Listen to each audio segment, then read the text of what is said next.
Eu nunca contei o que eu estou contando a você. Mas agora, ex-detentos e guardas revelam segredos há muito ocultos por trás da fuga mais famosa da prisão. Geralmente todos focam nos 3 que escaparam. Mas havia 2 outros presos que, segundo relatórios do FBI, também foram claramente atuantes. E sob a superfície, a penitenciária de Alcatraz escondia um passado sinistro e torturado que o público não conhece. Há histórias dos anos 1850 e da Guerra Civil e entre e depois dessas épocas que muitas pessoas não procuram. Mas as pistas estão aqui. 17 dias que ele passou aqui na solitária. Nossa, ele ficou aqui muito tempo. Era realmente desumano. Com tecnologia moderna e relatos de testemunhas, sondaremos os mistérios ocultos de Alcatraz.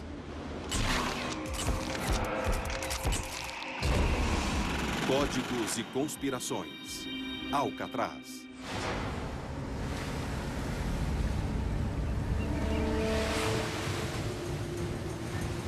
A maioria conhece Alcatraz como o local da penitenciária federal na Baía de São Francisco.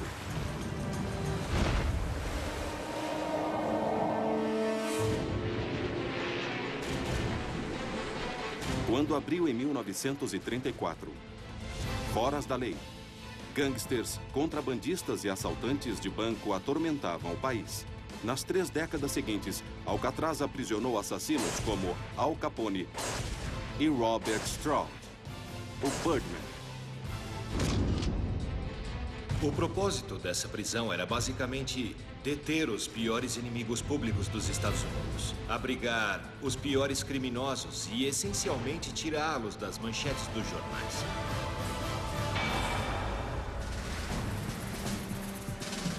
As autoridades se esforçaram para criar a imagem de uma fortaleza inescapável. Mas registros de Alcatraz agora revelam que, nas 3 décadas em que funcionou, a prisão sofreu 14 tentativas de fuga, envolvendo 36 detentos. Talvez a única bem-sucedida ocorreu em 11 de junho de 1962. Quando 3 detentos escaparam e desceram para a Bahia numa jangada improvisada, para nunca mais serem vistos outra vez.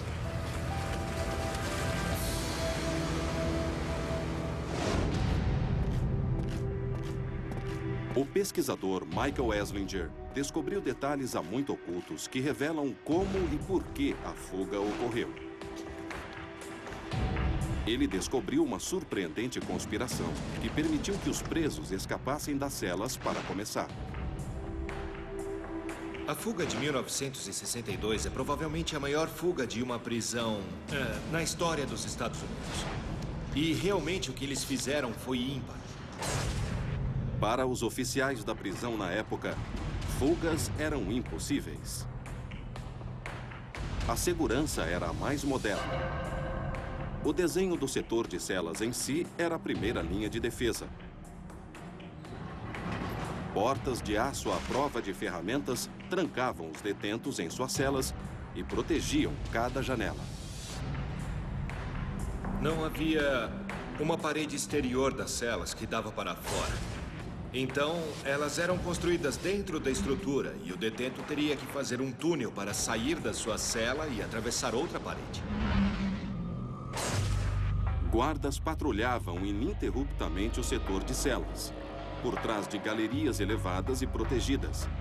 Eles também faziam contagem dos detentos várias vezes por dia. A proporção de guardas por detento era de apenas 1 para 3. Muitas outras instituições tinham proporções que variavam de 12 até 30. Do lado de fora, 5 torres de vigia se elevavam em pontos estratégicos da ilha. E ao redor se estendia a formidável Baía de São Francisco.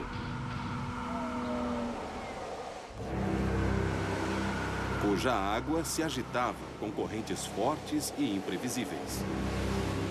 E geladas, com temperaturas de 10 graus o ano todo. É frio o bastante para causar hipotermia num prazo de 20 minutos. Sabendo disso, as autoridades manipularam os chuveiros do presídio, mantendo a água confortável e morna, para que os presos não se acostumassem com água gelada.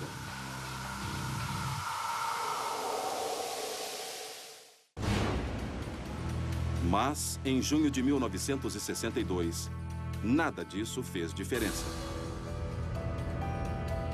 Para esconder sua ausência, os fugitivos colocaram cabeças de papel machê, com tufos de cabelo verdadeiro sobre os travesseiros.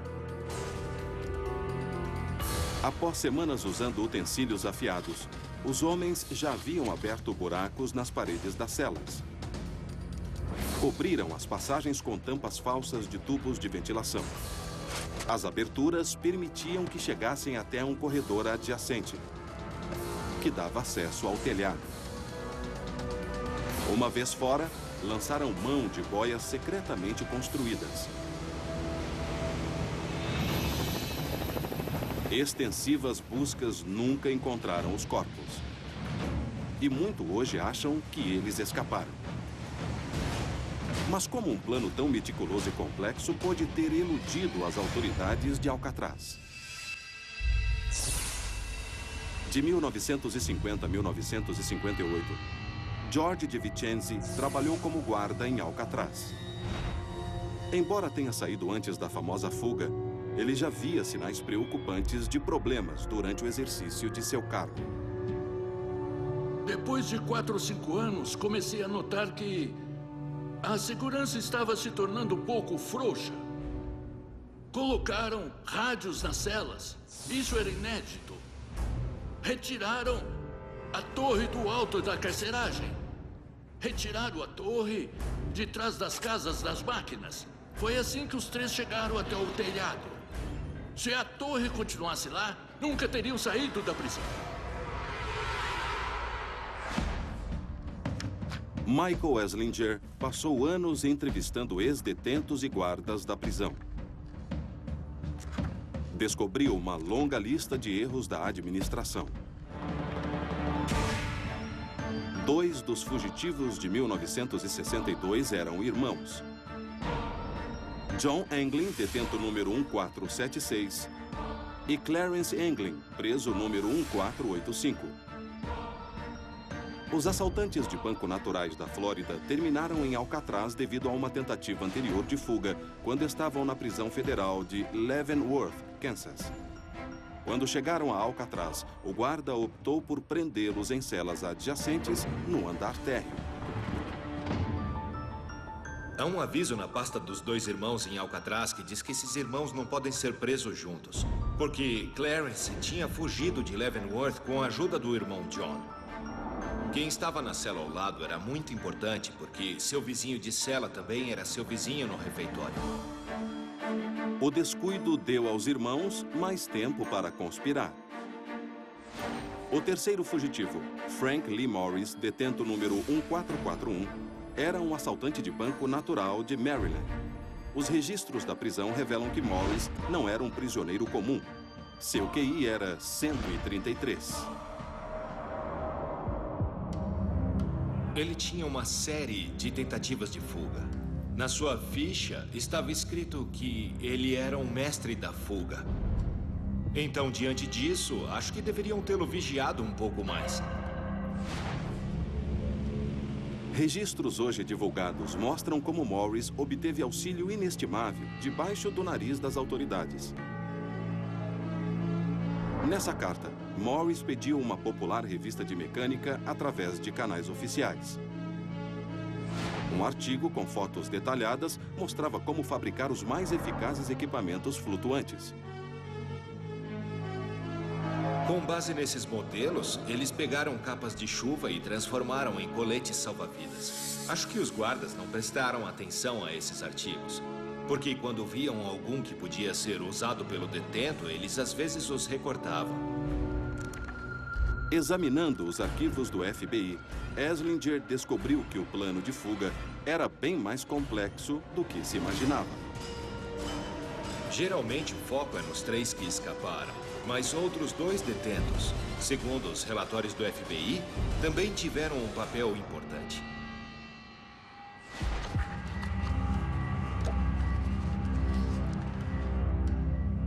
Essa é muito boa. Ela ilustra um fato pouco conhecido sobre a fuga de 62. É uma foto da cela de June Stevens. Você pode ver a marca. Era assim que eles escavavam. Eles retiravam a grade do cimento.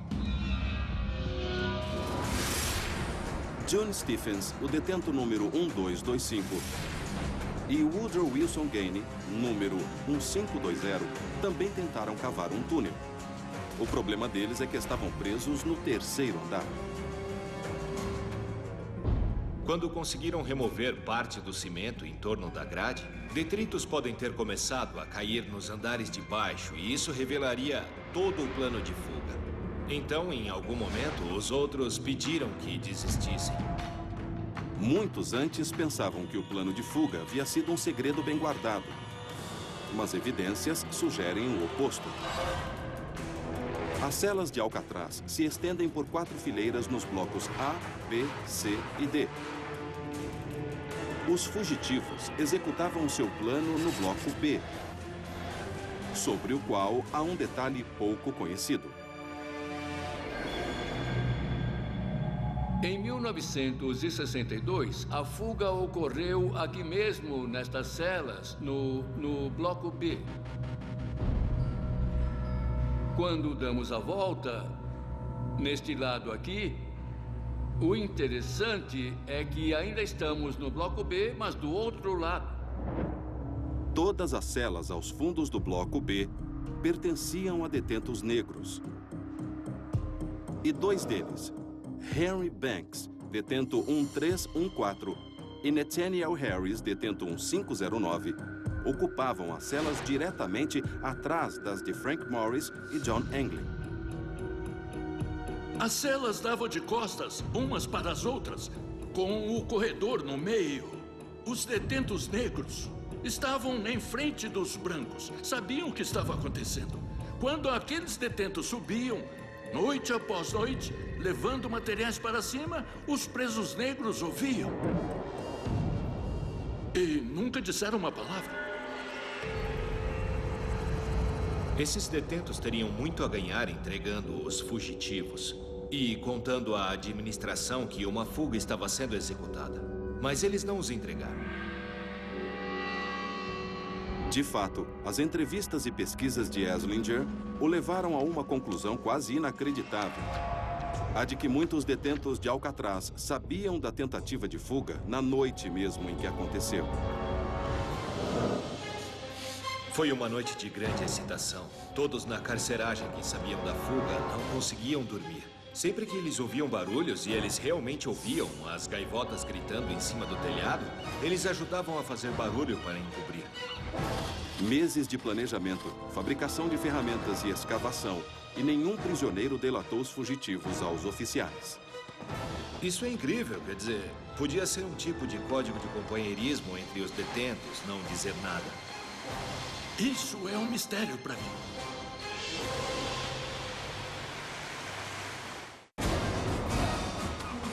Alcatraz abriu em 1934. Com o passar dos anos, as autoridades tentaram manter sigilo sobre as condições dentro da prisão. Mas isso não impediu que boatos se espalhassem. Fica isolada no meio da Bahia, envolta em neblina em muitas noites. Os guardas eram muito discretos, não revelavam nada aos jornais. Sempre foi um mistério o que acontecia. Quando George DeVincenzi era carcereiro em Alcatraz, seus chefes lhe diziam para não contar os incidentes que via. Brigas, esfaqueamentos, aquilo era tabu. A gente não podia comentar aquilo. Todos queriam saber sobre Robert Strahl, Machine Gun Kelly. Eu dizia rapidamente que o conhecia, mas só isso. Eu nunca diria o que estou dizendo agora. Parte da intriga que cerca Alcatraz provém de uma ideia controvertida. De que a prisão tinha como fim punir, não reformar. Quando a prisão abriu, os oficiais utilizavam uma arma psicológica tão drástica que acabou sendo abandonada. Era a chamada política do silêncio e funcionava assim. Os detentos não podiam conversar com os vizinhos. Basicamente, não podiam conversar entre si, nem quando andavam em fila até o refeitório. Esse regime de segregação levou alguns a atos de desespero. Relatórios secretos que vazaram da prisão revelavam detalhes perturbadores sobre o detento número 284. Ruth Percival. Em 25 de junho de 1937, enquanto trabalhava com a equipe de limpeza da prisão, algo cedeu na mente de Percival. Ele pegou um machado. Ele apoiou a mão esquerda e deliberadamente decepou seus dedos. Nos relatórios oficiais, outro prisioneiro depois afirmou que Percival implorou para que ele cortasse sua outra mão. A administração interpretou que aquele preso tentava sair de Alcatraz. Ele não aguentava mais. O plano deu certo. Percival conseguiu sair de Alcatraz, mas foi transferido para um presídio para doentes mentais no Missouri. Certamente ele foi uma das vítimas da lei do silêncio. Um sujeito que provavelmente tinha uma vida muito social em outras prisões. Aqui os prisioneiros levavam uma vida solitária. O colapso nervoso de Percival levou o presídio a rescindir a lei do silêncio. Isso revelava um segredo de Alcatraz. O pior não era como atingir um prisioneiro fisicamente, mas como atingia sua mente.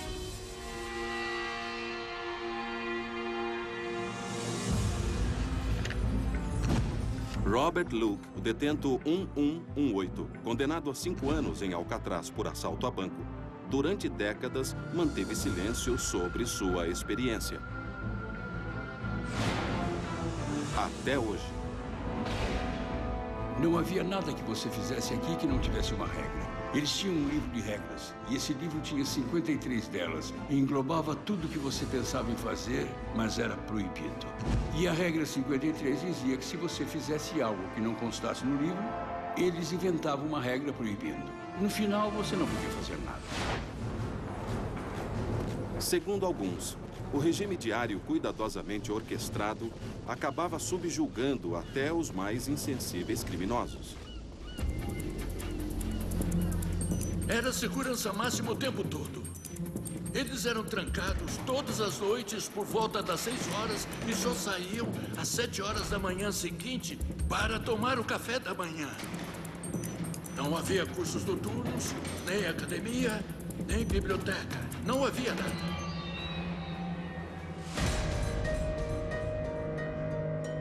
Outro instrumento secreto de punição era o extremo isolamento social. Os prisioneiros não tinham acesso aos jornais nem ao rádio. Todos os livros e cartas que entravam ou saíam eram examinados e censurados. Os detentos só recebiam visitas de parentes por 1 hora, uma vez por mês. Todos os dias era exatamente a mesma coisa, exatamente no mesmo horário. Então, depois de 1 ano disso, parece que você morre por dentro. Eu tive o que no exército se chama o olhar sem alma. E quando você olha as fotos de todos que estiveram aqui, você vê esse olhar. Estávamos mortos por dentro. Não tínhamos motivo nenhum para viver.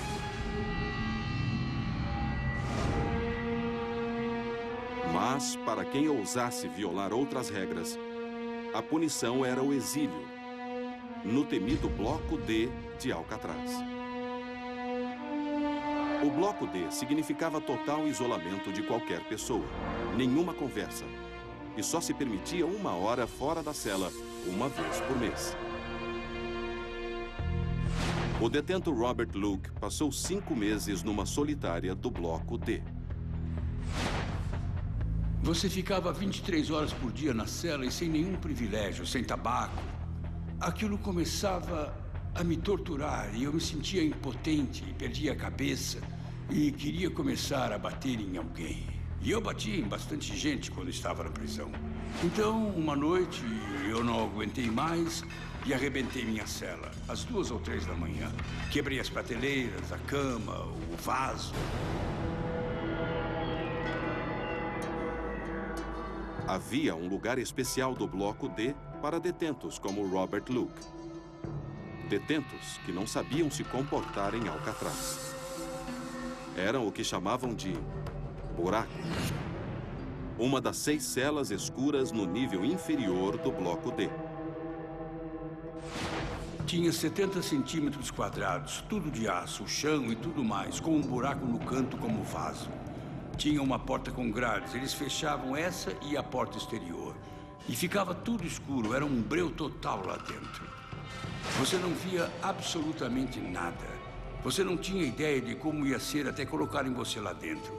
E alguns caras não queriam saber como seria e por isso eles não faziam nada. O isolamento, o regime brutal e a punição psicológica oprimiam os detentos a cada dia. Esses presos cumpriam sentenças incrivelmente longas. E tudo em que pensavam, sua obsessão, era em como escapar desse lugar. Em 13 de janeiro de 1939, uma sexta-feira, 5 detentos presos no Bloco D encontraram uma saída.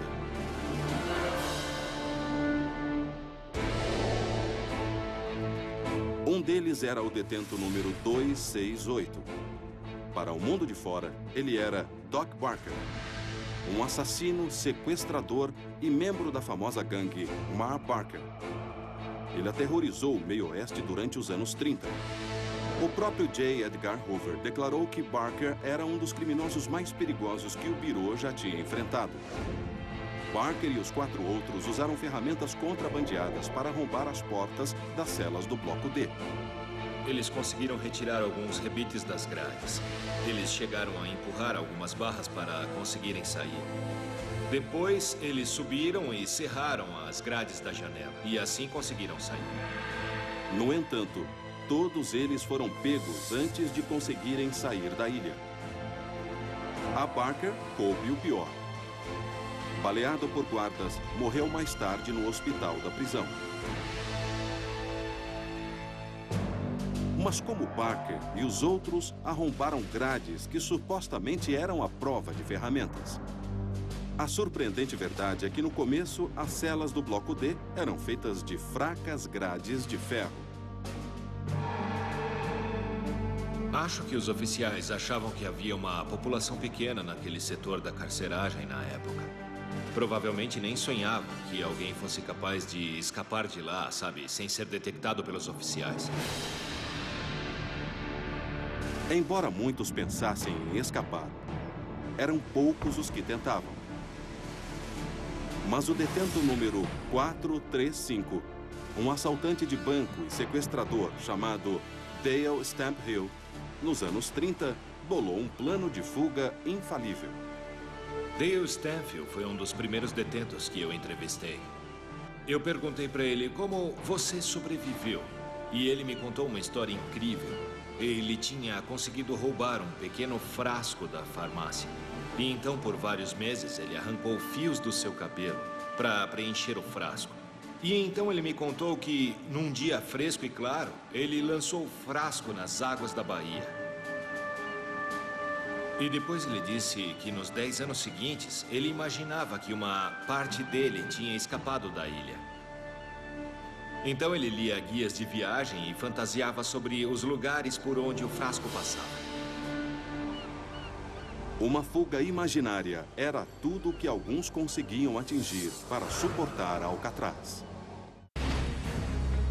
A Penitenciária Federal de Alcatraz, lar de Al Capone, Frank Morris e os irmãos Anglin, abriu em 1934.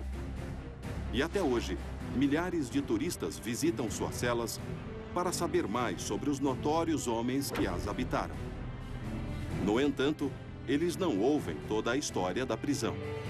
E muito do que perdem está escondido bem perto, sob seus pés. Estamos no bloco D agora. É onde estão as celas de isolamento, onde os detentos que causavam problemas na ilha eram presos por suas infrações. As celas escuras ficam aqui, as celas de segregação ficam aqui. Eles ficavam segregados do resto da população carcerária. Mas o lugar realmente terrível era a masmorra, que ninguém parece notar. A masmorra fica aqui, sob essas chapas de metal. Esta é uma das duas entradas da chamada área da masmorra. E esta entrada fica no bloco D, a outra fica no bloco A, e elas se encontram na masmorra. Nos primeiros anos de Alcatraz, os guardas preferiam um castigo muito pior que o bloco D. Eles jogavam os detentos mais rebeldes debaixo da carceragem, na escura masmorra. Eles os algemavam nas grades das pequenas celas. A última vez que fizeram isso foi em 1939 com Charlie Berta. Eles trouxeram Charlie Berta para cá e o deixaram algemado nas grades por uma noite. Quando saiu daqui no dia seguinte, ele nunca mais violou nenhuma regra. Isso era muito desumano. Você ficava sozinho aqui embaixo. E neste local escuro, com água pingando e outros sons, a única coisa que você queria era sair daqui rápido. Pouco depois do castigo de Berta, o governo proibiu o uso da masmorra. Berta foi o último, mas não o primeiro.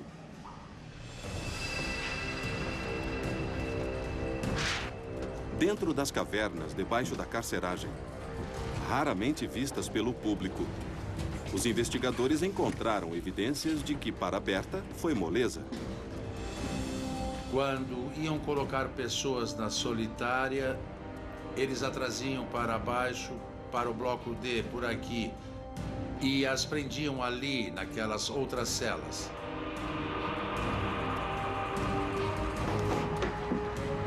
Bem aqui, podemos ver que o detento preso tentou escrever as suas iniciais e, na verdade, marcou cada dia que ficou na solitária, neste espaço, 12, 13, 14, 15, 16, 17 dias. Ele ficou aqui embaixo na solitária. Nossa, ele ficou aqui muito tempo. Eu não consigo ler a primeira parte, mas foi em agosto de 1934.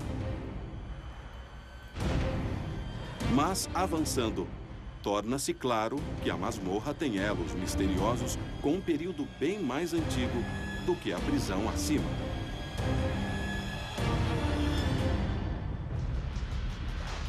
Bem aqui, um homem escreveu na parede de reboco ASWJWO e inscreveu sua data de nascimento, 16 de julho de 1822. 1822 foi há muito tempo. Essa estranha inscrição sugere uma ligação entre a ilha e a Guerra Civil. De fato, equipes de investigadores e pesquisadores se dedicam a reconstituir a história oculta de Alcatraz. Eu acho que agora é melhor vocês irem para o outro lado. Tá bom, beleza. Uma pesquisadora é Tânia Comas, chefe do Instituto de Preservação do Concreto. Este aqui mesmo. Ela e sua equipe de voluntários e estudantes trabalham metodicamente para avaliar e preservar as estruturas históricas de Alcatraz. Isso, ótimo. O nosso grupo está muito interessado no concreto em si, mas também por que foi erguido neste local. Há muita história nesta ilha, camada sobre camada, que as pessoas nem imaginam.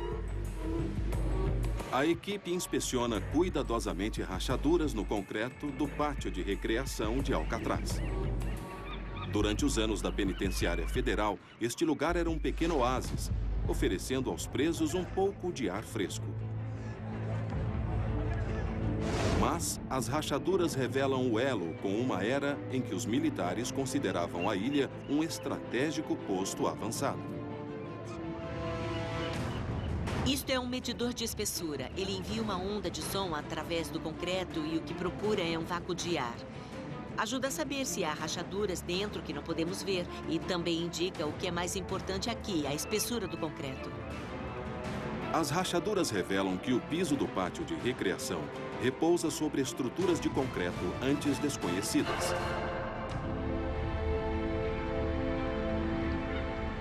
Uma série de fotos confidenciais antes vetadas pelos militares mostram o verdadeiro propósito das estruturas.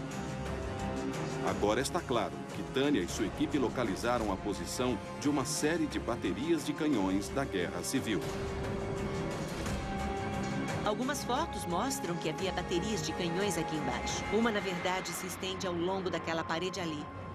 Outra se estende ao longo da parede aqui embaixo. Um radar que penetra o solo, este tipo de aparelho, confirma o que todos acham que tem aqui embaixo. Sabíamos que estava aqui, mas não onde. 5.000 pessoas por dia andam por este pátio sem imaginar que baterias do século retrasado estão bem debaixo dos seus pés. Por que o governo tentou suprimir as imagens das baterias de canhões de Alcatraz? E qual era o propósito da masmorra? As respostas para essas perguntas conduzem a uma desagradável ligação com o próprio Abraham Lincoln. O mundo conhece Alcatraz tanto por sua posição na Baía de São Francisco, como pelos criminosos que outrora manteve cativos. Mas, sob seu famoso verniz, a história oculta da ilha lentamente vem à tona.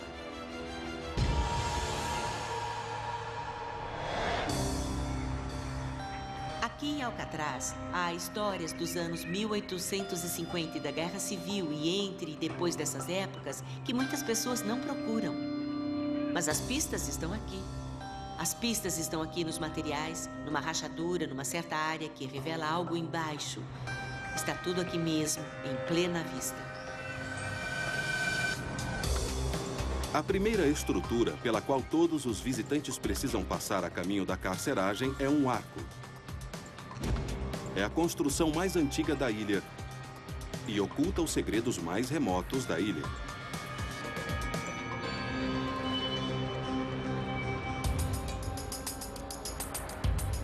Bem aqui no piso, o material é diferente. Isto é granito embutido no piso e você pode ver descoloração aqui. E na verdade são dois trechos.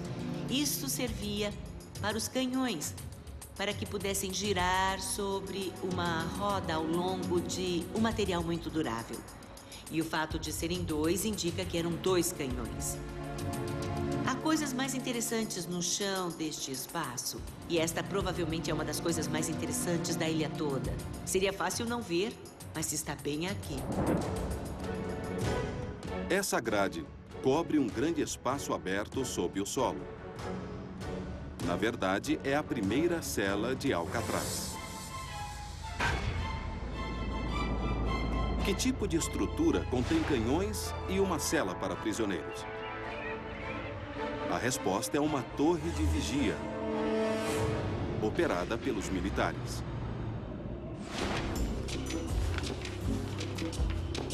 Esse diagrama de meados do século XIX revela a origem secreta de Alcatraz. Conhecido como Triângulo de Fogo, é um plano defensivo para proteger São Francisco, com Alcatraz como ponto central. Os navios que entravam no porto passavam por uma área que formava um triângulo, com Alcatraz, o Fort Point e outro forte na ponta norte da Golden Gate. Qualquer navio que passasse por aquele triângulo recebia fogo constante durante 45 minutos. Nenhum navio de madeira da época teria sobrevivido a esse bombardeio.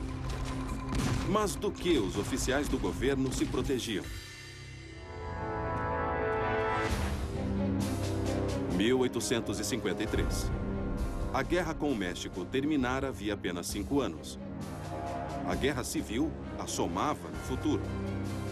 San Francisco era uma cidade militarmente estratégica e a única coisa que a protegia era Alcatraz. Central para a defesa de San Francisco era um complexo de 3 andares no cume da ilha de Alcatraz, chamado de Cidadela. Era uma estrutura que, quando não usada para combates, abrigava o alojamento dos oficiais, mas que podia facilmente ser convertida numa última fortificação. Havia um fosso seco, uma ponte levadiça, tudo era transportado até a Cidadela. E era onde eles lutavam até vencerem ou morrerem de fome. No seu auge, 400 soldados e cerca de 100 canhões de alto calibre defendiam o então chamado Forte Alcatraz. Em 1861. A Guerra Civil tomava conta do leste e, mesmo estando longe das batalhas, os abundantes recursos da Califórnia eram tentadores para estrategistas inimigos. Se alguma coisa ia acontecer, seria em São Francisco. Havia todo o ouro da Califórnia, a prata de Nevada, que vinham para cá, eram carregados e transportados de navio. Os militares não queriam correr riscos. Quando fotos não autorizadas de armamentos em Alcatraz vieram à luz, logo foram suprimidas. As fotos só voltaram a aparecer no século XX. Mesmo assim, San Francisco estava em perigo. 1862. Uma misteriosa sociedade de simpatizantes dos confederados, chamados Cavaleiros do Círculo Dourado, infiltrou-se na Califórnia. Um deles era um suspeito financista chamado Asbury Harpending. Ele frequentava os salões da Barbary Coast para se encontrar com conspiradores. Esperava executar uma ousada trama que poderia mudar o curso da Guerra Civil. E estava em posse de um documento secreto que podia ajudá-lo em seu intento. Asbury Harpending tinha recebido do almirantado confederado as chamadas cartas de marca. Era o certificado emitido pela Marinha Confederada dizendo que tinha contratado os serviços desse indivíduo e seu navio para realizar operações navais contra os Estados Unidos da América. Harpending preparou uma escuna e planejou capturar um navio da União que patrulhava a costa. Com o potente navio a vapor nas mãos dos rebeldes, seu plano era bloquear San Francisco e transformar toda a Califórnia num estado confederado. Infelizmente para Harpending e seus cúmplices, agentes da inteligência militar descobriram a trama. Na noite em que o navio de Harpending deveria zarpar, forças do governo o invadiram e capturaram 15 homens, canhões e munição. Os conspiradores foram aprisionados em Alcatraz, na torre de vigia. Essa foi a primeira cela oficial de Alcatraz. Basicamente, o que eles fizeram foi colocar uma escada até embaixo e cerca de 15 a 20 detentos tiveram que se apertar nesse espaço. As condições eram horríveis. Os homens dormiam lado a lado no chão, sem água corrente, sem aquecimento e só com baldes para suas necessidades. Doenças transmitidas por rato e piolhos se espalhavam facilmente. Os rebeldes de Harpending foram só o começo. Oficiais da União encheriam a torre de vigia com secessionistas, prisioneiros militares e até com adversários políticos de Abraham Lincoln.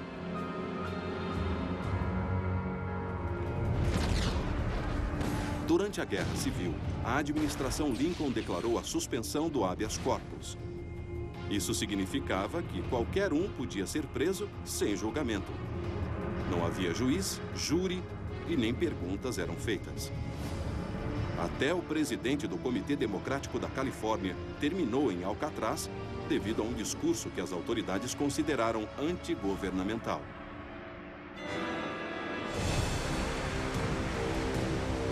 Para encontrar evidências da história secreta da prisão, basta olhar os materiais de construção.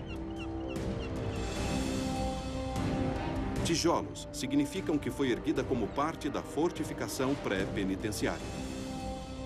Essencialmente, tudo que não é de concreto sugere algo secreto. A própria carceragem esconde algo em plena vista.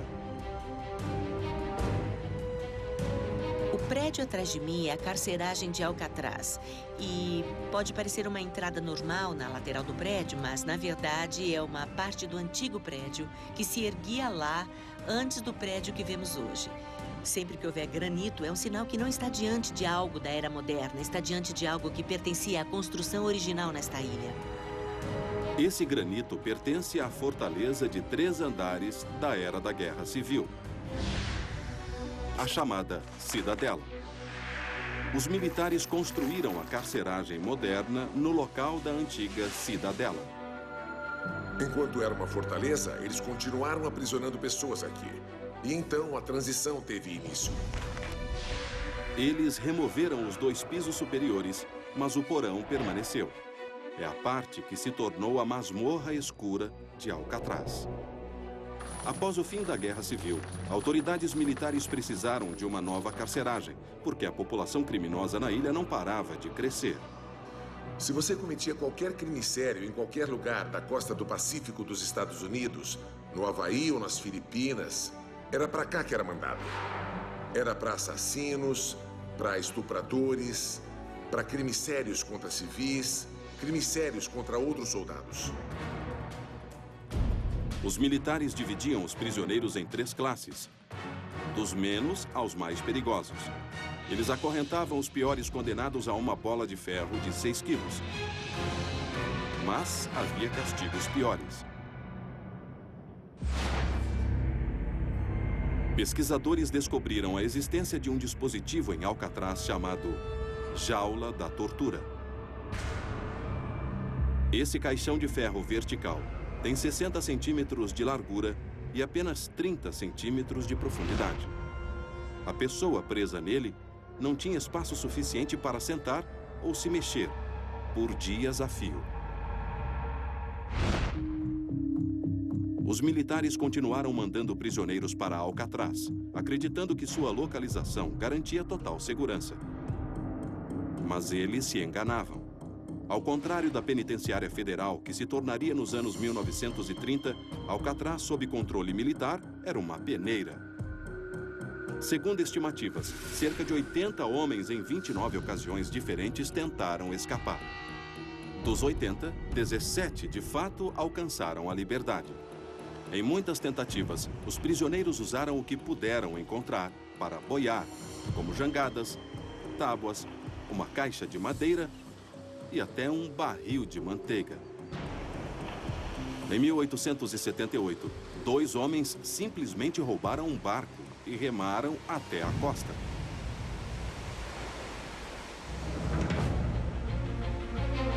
Erguendo-se sobre a doca de Alcatraz, outro prédio também guarda segredos em plena vista. Este é o prédio 64. Foi construído em estágios. O primeiro nível era parte da estrutura original de tijolos de 1850. E os 2 pisos superiores, feitos de blocos de concreto, foram adicionados mais tarde. O uso de tijolos revela que a estrutura existia antes da carceragem. Em meados do século XIX, passou a abrigar as crianças de Alcatraz.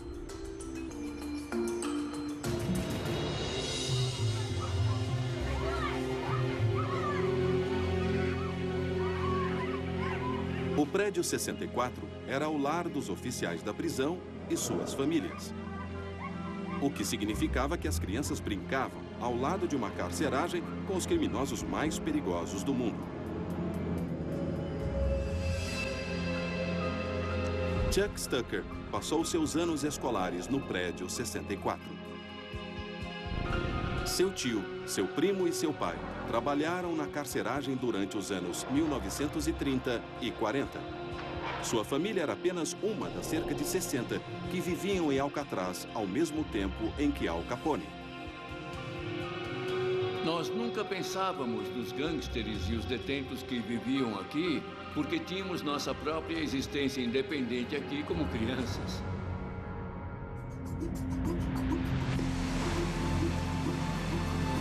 Tucker pegava um barco diariamente para ir à escola no continente. A vida na ilha era rotina para ele, mas precisava manter sua ligação com Alcatraz em segredo. Nós fomos alertados e as escolas foram alertadas para não revelar onde morávamos por medo de que fôssemos sequestrados. Podíamos ser usados para libertar alguém como Al Capone. Então tudo era mantido em sigilo. As famílias em Alcatraz viam quando os prisioneiros chegavam à ilha algemados. E mesmo sendo vizinhos dos piores criminosos, os moradores se sentiam seguros. Eu nunca conheci uma família aqui que trancasse a porta. As portas ficavam destrancadas. Nós só entrávamos e saíamos. Conhecíamos todos que moravam aqui. Era uma comunidade muito pequena. Nunca me senti inseguro.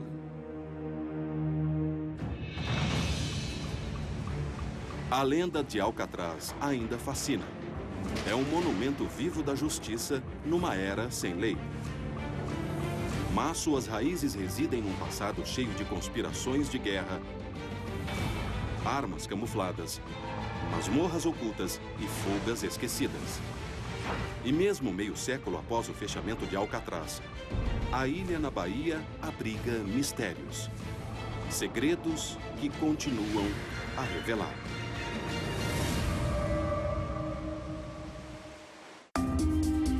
Versão brasileira, DPN Santos.